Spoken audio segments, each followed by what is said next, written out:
Good evening, good evening, good evening. Welcome to Talking Relationships with Andrew Spama, your host, your coach, your brother. Who am I talking to tonight?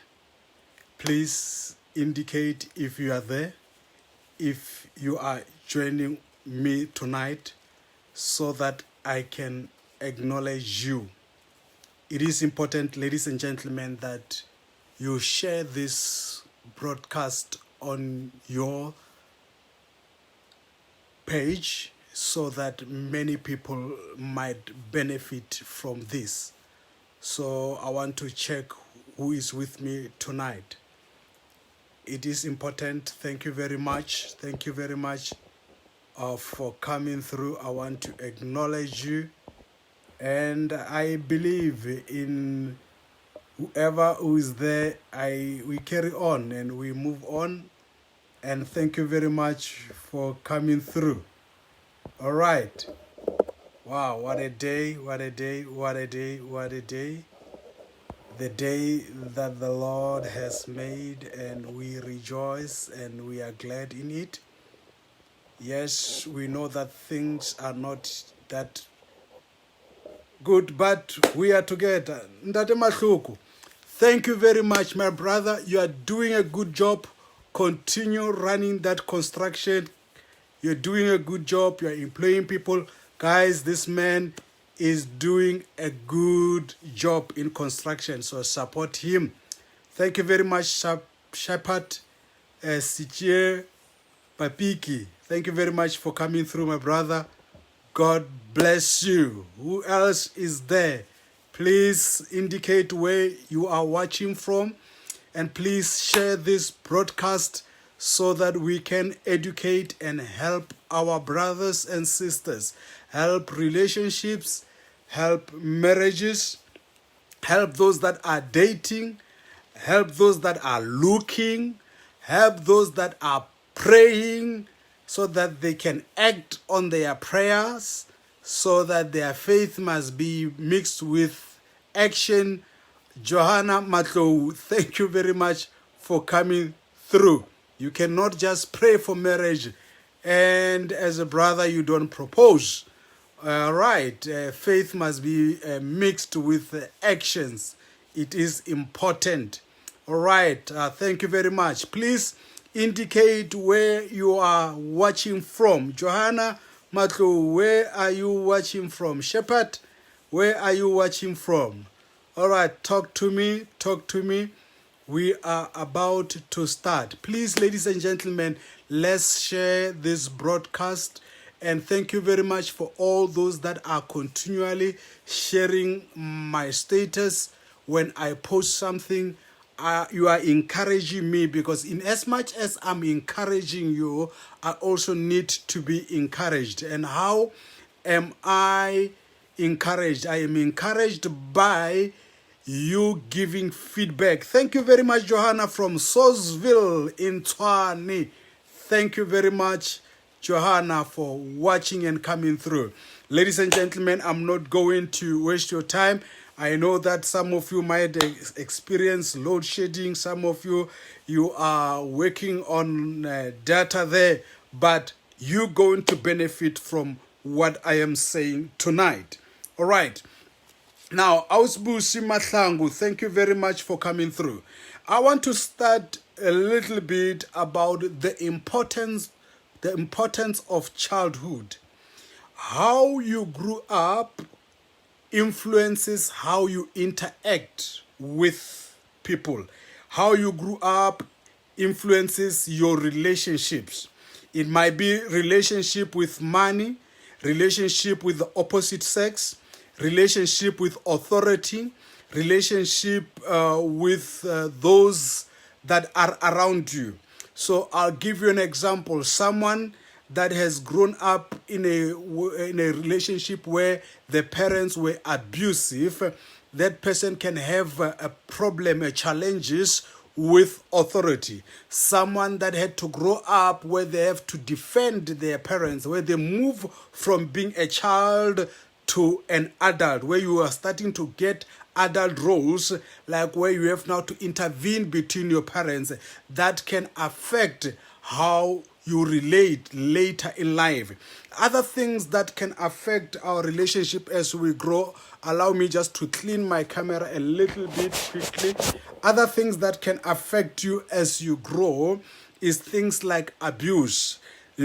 Abuse, whether it's verbal abuse, whether it is physical abuse, sexual abuse, emotional abuse. All these forms of abuse can affect you when you are an adult, all right? So it is important that we create a good environment for our children to grow, because whatever foundation that we lay for our children will affect them in their future when they have to relate, especially relating in the form of marriage. But also it affects also their self-esteem when they go into the working world, when they have to interact with other young people, with other children. A child that has been receiving the words that are condemning can look themselves down, but also they can find themselves that they have to always try to prove themselves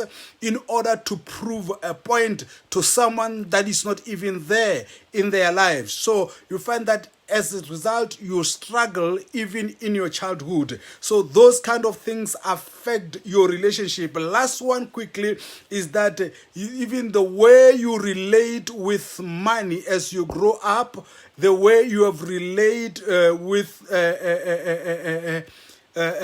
money can affect you how you grow up. There are some people that are so concerned about being poor that even that Mahloko right in Polokwane Serala view, you find that you are working hard, that you end up even not enjoying what you are working for, because your mind is filled with the thoughts of poverty. You work hard to fight poverty to such an extent that even when you have broken loose of poverty, but because of the thoughts of childhood, they still affect you even in your adulthood. So it is important, ladies and gentlemen, that as we grow, we create a good environment. A good environment is an environment where we will be able to believe in our children, to identify the gift in our children, as Agnes,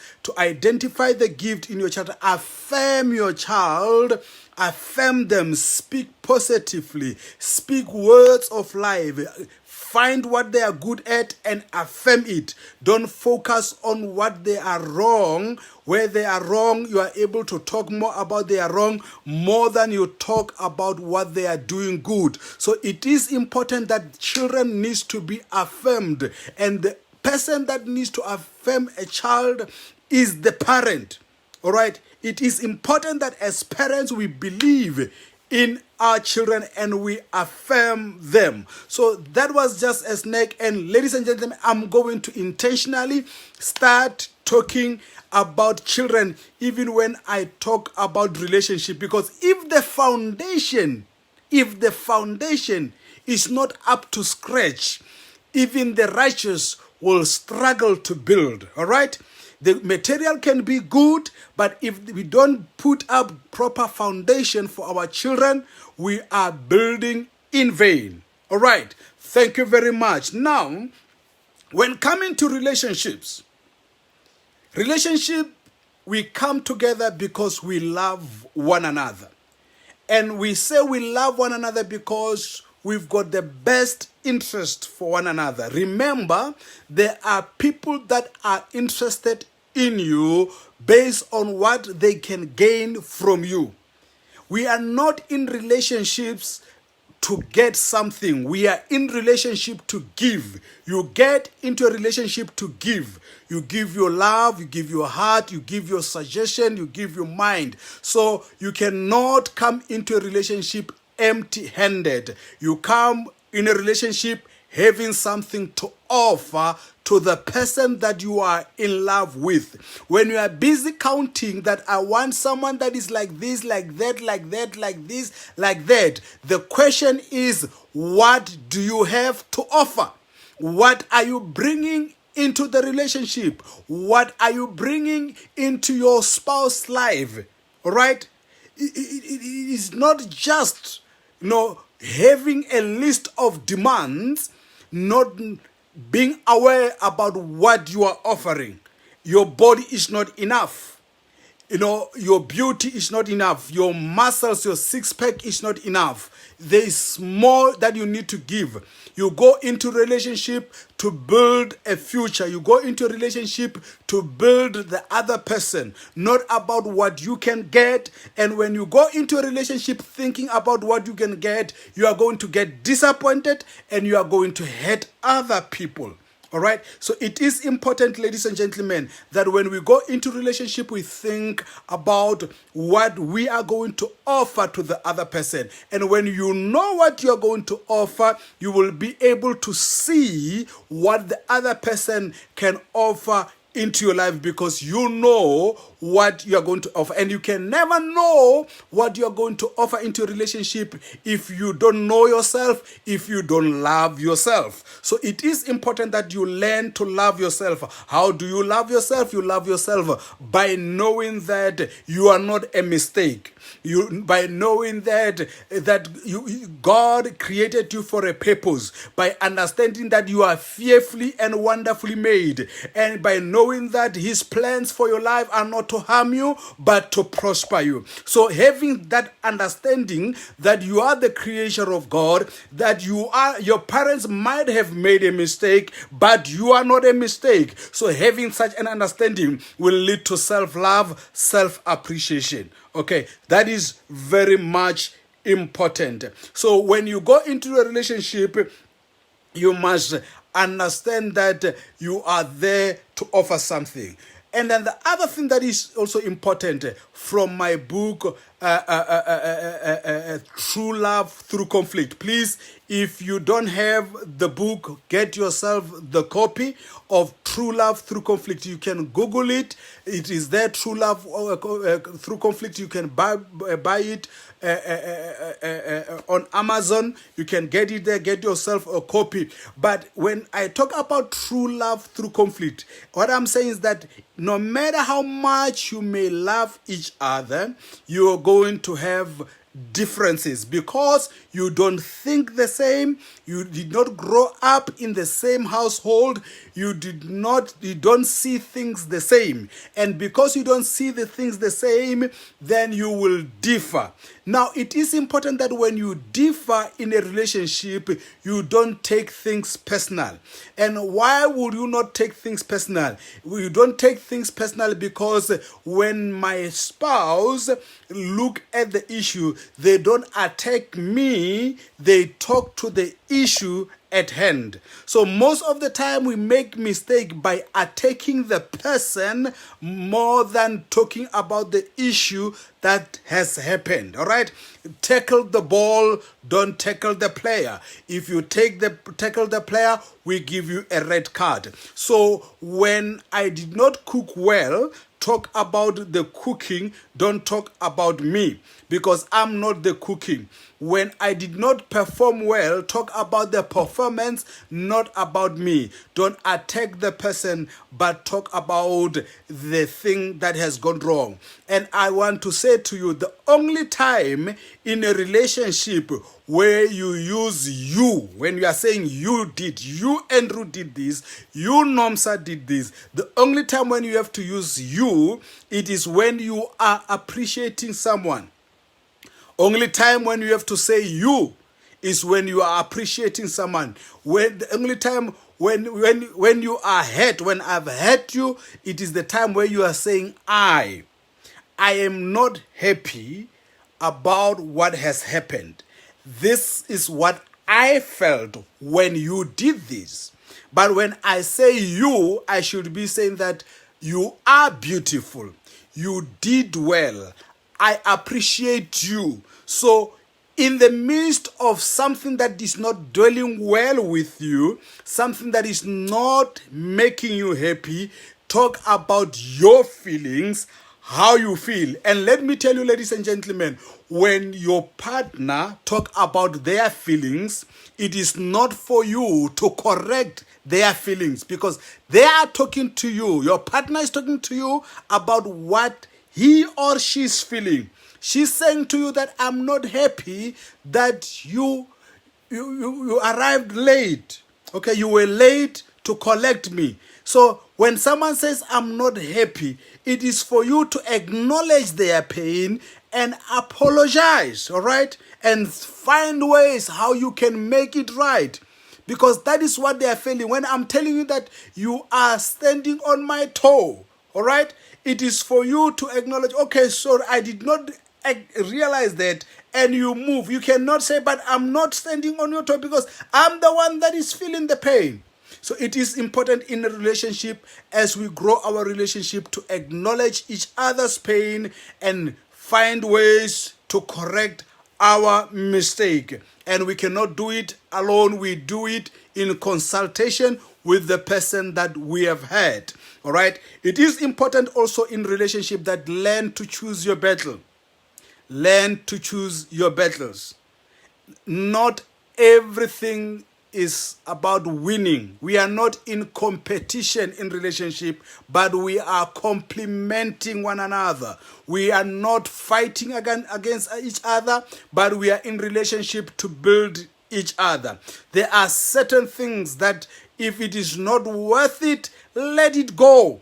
Right? Let it go. Let it go. And so that we can move forward. And I'm not saying that you must not express your feelings. I'm saying let it go, especially when you are feeling that you are angry, especially when you are feeling that you are emotionally revved up, especially when you are not thinking well about what you will utter when you are speaking. So please take time to reflect. Don't say words that you will regret, because once words come out of your mouth, Tibacho, you cannot return them. Sma, once words come out of your mouth, you cannot return them. So be quick to listen, to hear, but take time to open your mouth. Even in relationship, it is very much important that we become quick to listen, but slow to open our mouth. Especially when we are excited, don't make any promises.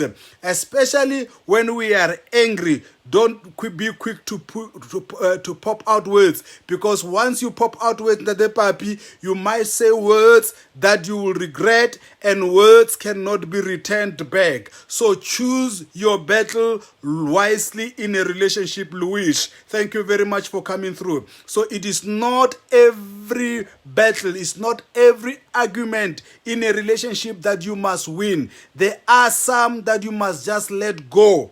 All right, and address them in a sober manner. When you are sober-minded, then you come back, you talk to your spouse about your feelings, how you felt when they did this, how you felt when they say that, how you felt when you were driving, how you felt when you were in the company of others and the way they've spoken to you, how you felt, how your partner spoke to your child. You cannot correct your spouse or your partner in the midst of people. All right, any person that is corrected, in the midst of people, they will tend to want to defend themselves. So it is important that you choose your battles wisely, and also the area of where you are addressing the matter. It is important to choose an area where you are both calm, where you are both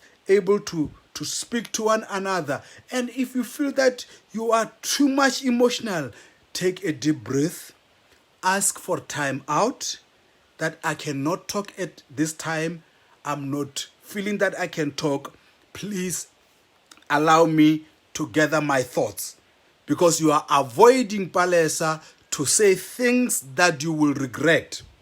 There are many that are single now. There are many that are with outside of marriage, that they've broken relationship with someone that you love. Muruti Nkunwane, thank you very much for coming through.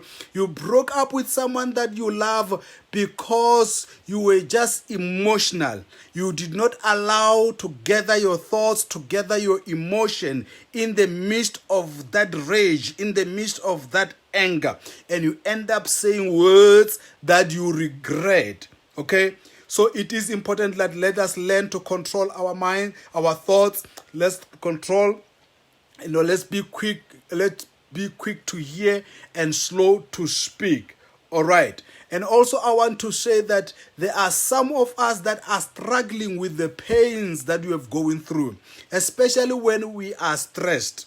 When we are stressed, sometimes, you get home, you are stressed, things are not adding up, the budget is not adding up, and here is a child who's demanding the latest PS4 game, and your budget is not adding up. You end up just snapping, and you can end up snapping at your spouse, you can end up snapping at your children. Some of us, the things that are happening at work, they affect us at home. Some of us, the things that are happening at home, we're taking them to work. And this thing, the stage and the time that we are living in the midst of COVID-19, there are some of you that have lost their loved ones. You have lost your mother, you have lost your friend, and it is paining you. And now you are starting to snap at your spouse. You are starting to snap at the children. My friend, you need help. Please inbox me. If you are seeing that your life has changed, you have had this tremendous loss in your life. All right, you have lost your job, your salary has been cut, debts are mounting up, you have lost someone that was dear to you, you no longer sleep well at night, and there is pressure at home, you don't know how to handle these things. Please, my friend, if you are feeling that, Andrew, you are talking to me. Like now, is some those that are in South Africa, you are supposed to be asleep, but you know that by 2 o'clock you have lost sleep. You have lost interest in the things that you used to enjoy. You are going through stress. You have experienced trauma in one way or another. Please seek help. Inbox me. I would like to work with you to help you, because help is there and we want to help you. So please don't take your life.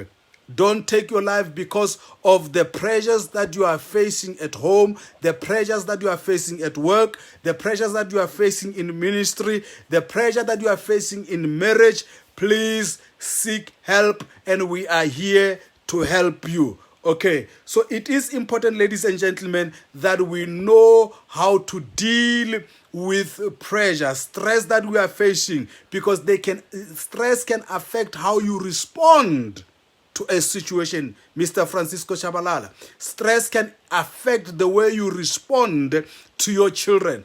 The stress can affect the way you respond and your performance at work. Stress can affect the way even you perform sexually in your marriage. All right, so it is important, ladies and gentlemen, that we know how to deal with these things, and we are here to help you, to walk with you in the pain that you have gone through. Don't take it lightly. Don't take it lightly. It is very much important. Thank you very much, Sma, for saying that you hear me. You hear me. And the other thing, ladies and gentlemen, that I want to talk about tonight is the sickness of the soul.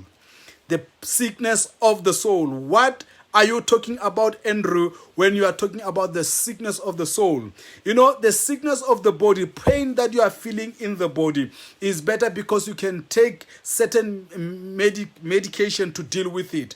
But the pain of the soul is so deep that it can even end up affecting the body. So what am I talking about when I talk about the pain of the soul? One of the quickest way is when you are hurt. Have you felt when someone has hurt you? It hits somewhere inside, deep, and you can feel it. Some of you, even when I'm speaking now, there is something that has happened many years ago. But, as I'm speaking, the pain is like it has happened yesterday. Then your soul, your soul has been impacted. you are in pain. All right. One of the things that can affect your soul, the sickness of the soul, can be worry, being anxious, where you are worried about tomorrow. You are always anxious. When you are looking at your child, you're thinking about the pain that you have gone through. Maybe you have lost your parents while you are still small, and you are always concerned that you might die and leave your children alone. You are always worried about your job. You are thinking that you will lose your job. You are always worried about divorce. You're thinking that you might get divorced. You are always worried about things that are not there, but you are in your mind, you are always scared that these things can happen. You are always worried about performing at work. And let me tell you something, my friends, is that whatever your mind, as you think in your mind, you become. As you think in your mind, you become. The more you are worried about certain things, you end up attracting those things to yourself. And because you are worried about those things happening, you are working hard to prevent them from happening. But because you got this connection with them, they end up happening. If you are concerned about being divorced, you will end up getting divorced because you are concerned. And as I wrote it in one of my posts this week, I said that you are so worried about things happening that you even forget to enjoy your marriage. You are so worried about being divorced that you end up, not enjoying your marriage, not making things that can make your marriage or your relationship work. You once had this breakup that really left you shattered. So even when you are with your in this relationship, you want to commit, but you are scared. You are concerned that this person might leave you. You saw how divorce wreaked havoc in your parents, and so even when you are in this relationship, this guy loves you, this woman loves you, but you are always concerned that might face divorce. And as such, that fear that you are experiencing, now it end up manifesting, because fear and faith, they are like this. It's just that fear, you are looking more on the negative part of life, but faith, you are looking more on the positive part of life. All right. So the more you are living your life out of fear, the more you are attracting that.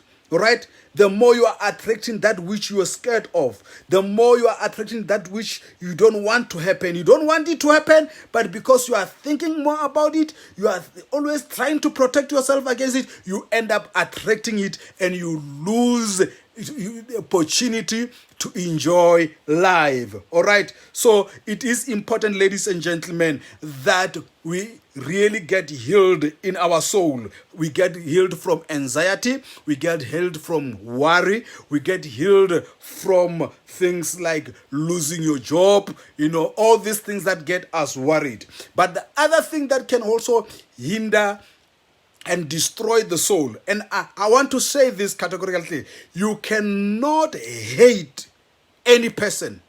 Mr. Joseph, you cannot hate. Love and hate cannot dwell together. I want to say this clearly and slowly. Love and hate cannot dwell together. Now, in other words, what am I saying to you? If you are in a relationship with someone, right? You are in relationship with someone, or even you are married, but you love your wife, you love your husband, you love your children, but you are hating someone, whether it is a colleague at work, whether it is someone in your family, whether it is your in-laws that have had to, I want to tell you, that love that you have for your husband and that hatred, the two cannot dwell together. One must dominate. The more hatred grows, it then dampens, it overshadows the love, even the love for your family. That is why when you hate someone, when you got bad feelings, let's say that it's me and my wife. If I have got someone that I don't like, and then my wife start talking to that person, I can end up attacking my wife. All right. So it is important, ladies and gentlemen, that heal your soul. Get rid of hatred. Get rid of resentment. Get rid of all this anger that is there. Because that anger over time is going to affect your relationship with the people that are dear to you. So let go. Let go for the sake of those you love. Let go because the sick soul end up even affecting those that surround it. So it is important. If you are feeling that it is hard for you, if you're feeling that, look, Andrew, I'm struggling to let go of this pain. I'm struggling to deal with this supervisor. I'm struggling to deal with the situation. I need help. We are here to help you. We can join hands with you. We can walk with you and help you to heal and experience the peace that surpasses all human understanding. All right. So please make contact. Palesa, you're asking, how do I let go? It is not something that I can address just in this, but something that I will need to walk with you. So it is important that get in touch. Let us talk. Let us go through some sessions so that we can help you to heal and to grow. It affects you more than the person that has hurt you. It affects those that are close to you. It affects your children. It affects, the people that you love. Because you are in pain. You are bleeding. You cannot even appreciate love. Can I give you an example? Let's say you are using public transport. You are using a bus. All right? You are using a bus and you are late for work. And as you are going to the bus station, there is the person that has hurt you, waiting for the same bus that you are going to go into. How are you going to deal with it? Automatically, by seeing the person, your emotion changes, and you might even have to miss the bus so that the person can take the bus and you wait for another bus. Now, your life is controlled by a person that has hurt you, but they've moved on with their lives. You find that the person is laughing, they're having a good time, but because you are holding the grudge, it eats you, it compromises you, it affects you more than the person that has hurt you. So don't allow those that have hurt you to continue to hurt you even after they've hurt you. Oh, I don't know whether I've said the right English. In other words, what am I saying? Don't allow to be re-victimized. You are a victim and you continue to be a victim even after the incident has happened. All right? So it is important that you learn to let go. Letting go is not about the person that has hurt you. Letting go is about you, your sanity, your peace. Because whatever you think, that you attract to yourself.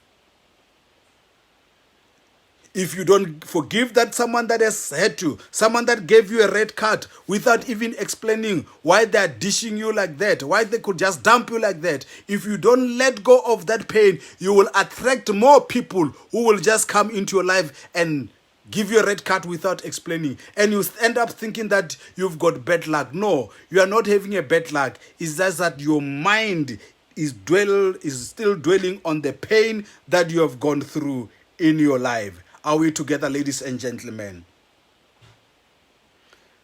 Another thing that I want to say, ladies and gentlemen, is that the worst person you can lie to is yourself.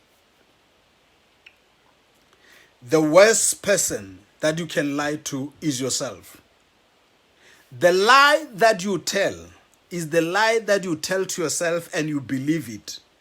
And you end up even confessing with it with your mouth until you turn it into a truth, knowing that it is a lie. I'll give this into scenarios. Someone that cheats lies to themselves that I will go to my partner and say the 1, 2, 3 about my whereabouts. Then you go, you lie, and you continue lying, and you end up believing your lies. And the more you talk this lie, you end up becoming sloppy. You know, in the beginning, as you start to cheat, you are able to cover up your tracks. But as you get used to these things, you become sloppy, and that's where you get caught. That is where also thieves get caught. Because the first deal, they strike it is easy because they are more conscious. And then from there, they do another one, they do. When they come to the 6th, to the 3rd, 7th job, they think that they are masters, and that is where you get caught. So the more you lie to yourself thinking that you are smart in your cheating, the more you will be caught. Number 2 is the lie you believe that you tell yourself. It can be the lie about your future, the lie about your make, that I'm not handsome, I'm not good enough. The more you say this lie, the more you believe it. The more you speak, as you speak, you are creating it. So it is important, ladies and gentlemen, that don't lie to yourself. Don't lie to yourself. Don't cheat yourself by lying to yourself. Be true to yourself. Be true to yourself. Be true to your feelings.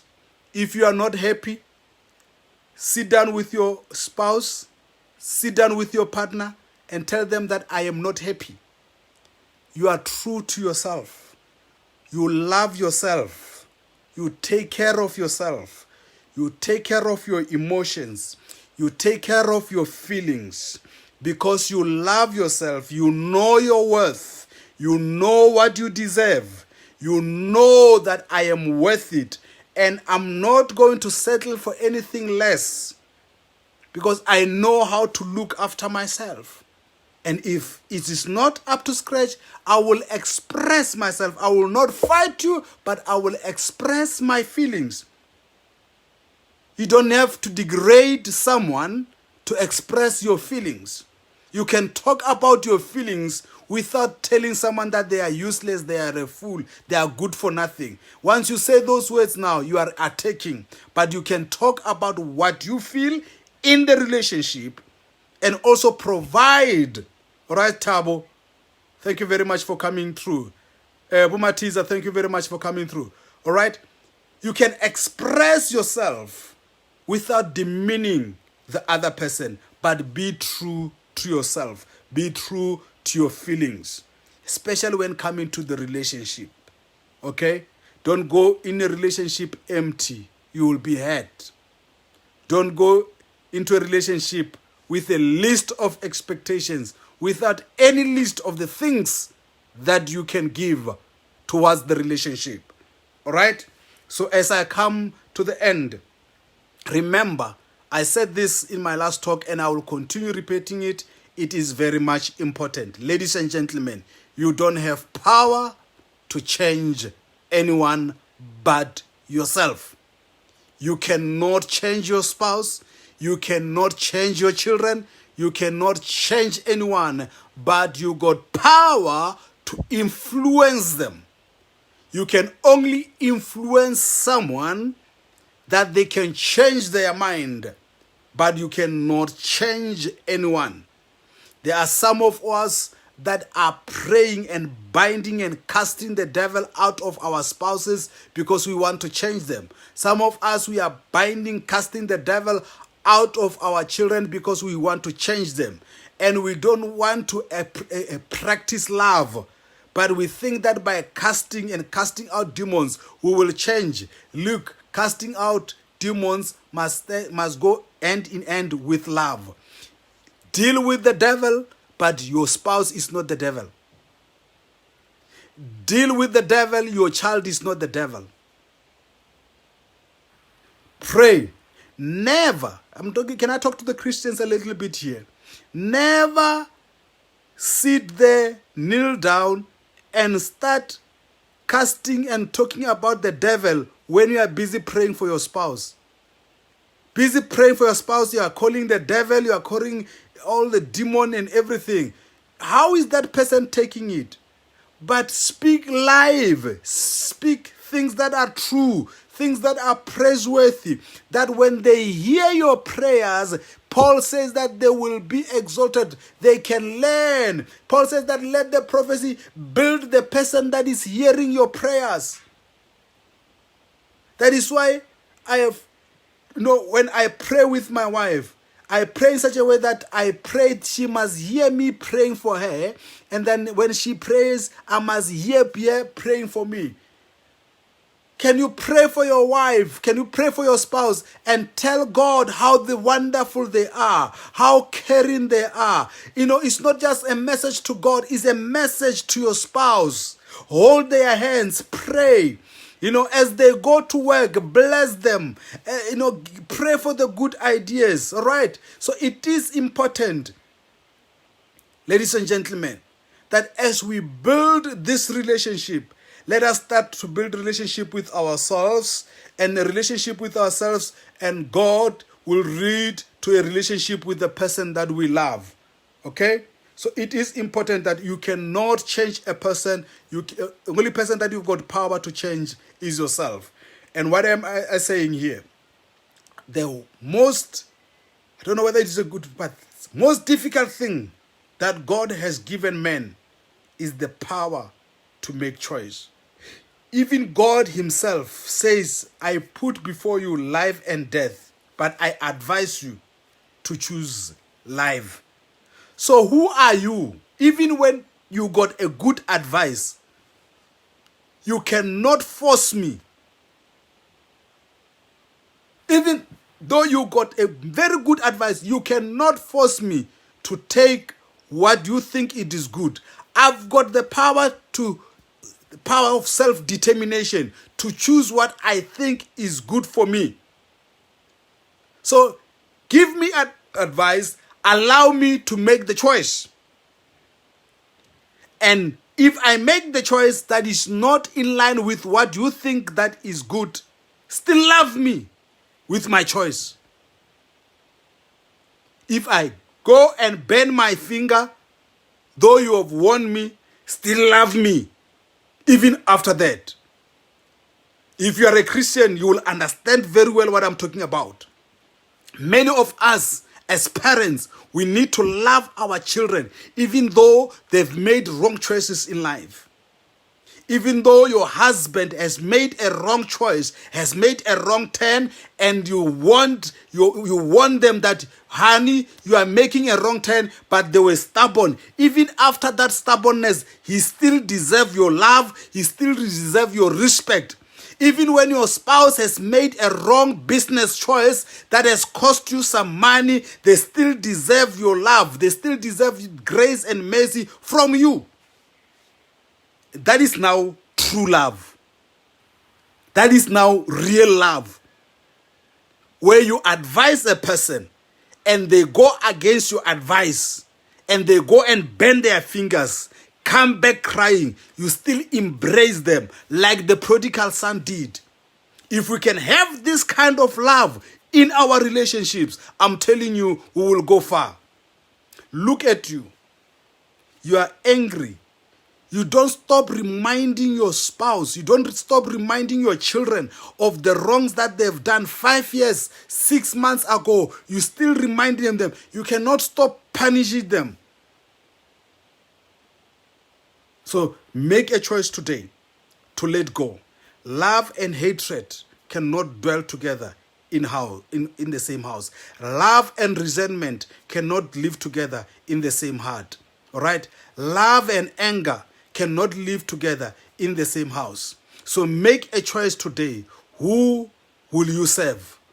Who will occupy your heart? Because where there is love, there is grace. Where there is love, there is mercy. They go together. All right? So it is important, very much important, ladies and gentlemen, to know that I cannot change you, but I can only influence you. How do I influence you? I can only influence you by loving you. I can only influence you by showing grace and mercy. They asked Jesus one time, how many times must I forgive? And he said 70 times 7. All he was saying is that deal with each other with grace and mercy. My friend, may God bless you. And thank you very much for taking your time to be with me this evening. This is your brother, Andrew Spama. I Talk Relationships. God bless you. See you soon in another slot. Remember to share this broadcast. Share it on your status. Give your comments. And don't walk alone, because we are called to walk with you in this journey. God bless you. Amen.